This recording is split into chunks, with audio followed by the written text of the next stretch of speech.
Aaron Clarey has an incredibly popular YouTube channel with nearly 70,000 subscribers.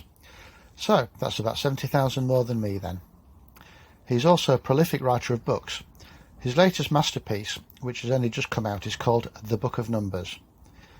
I've read the book and enjoyed it enormously, even though the subject matter is quite depressing. He does a mathematical analysis to work out what chances the average American guy has of being happily married. The chances are, needless to say, incredibly low. But it's a good book and one well worth reading in my opinion. Although the book is based on US data, I suspect a lot would apply to anywhere in the Western world. So, I like Aaron Clarey. However, he's just done a video on YouTube that I have to take a slight issue with.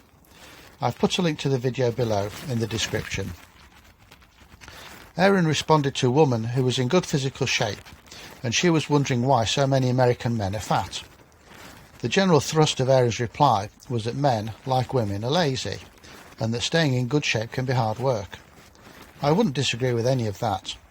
Sitting in a comfy chair eating cream cakes is far easier than going out and doing a 5-mile run. Aaron also made the point that trauma, such as divorce for example, may also play a part, and whilst the scientific literature suggests there may be a link, there's no certainty here. I've put a link in the description to an article I found on the subject if you'd like to know more. However, what Aaron didn't mention was the evolutionary drives that are going on here, and I was a little surprised by this, because he's a pretty switched on guy who's very aware of the evolutionary drives of men and women when it comes to sex, for example. My point is this: for most of our time on this planet, the never-ending battle to find enough calories of food was the key struggle our ancestors faced. And until we came up with methods of being able to store excess food, using such methods as drying and salting, when faced with a rare excess of food, we could either share it with others or we could simply eat as much as possible. So, for example, a primitive hunter-gatherer who came across a tree loaded with ripe figs could probably have eaten as many as possible because he didn't know what tomorrow would bring. Clearly such a strategy worked because we're here, humans didn't die out.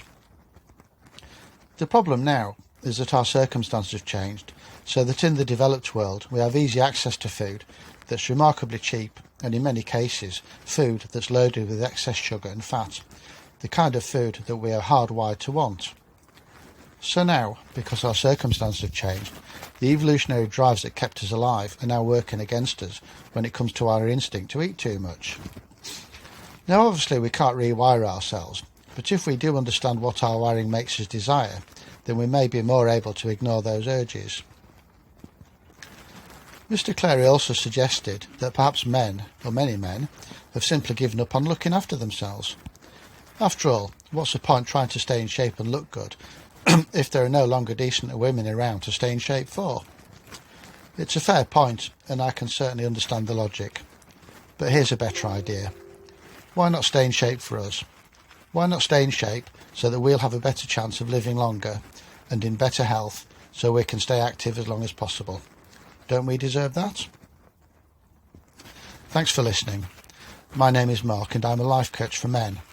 If you think that I may be of help to you, then please get in touch. Details are in the description.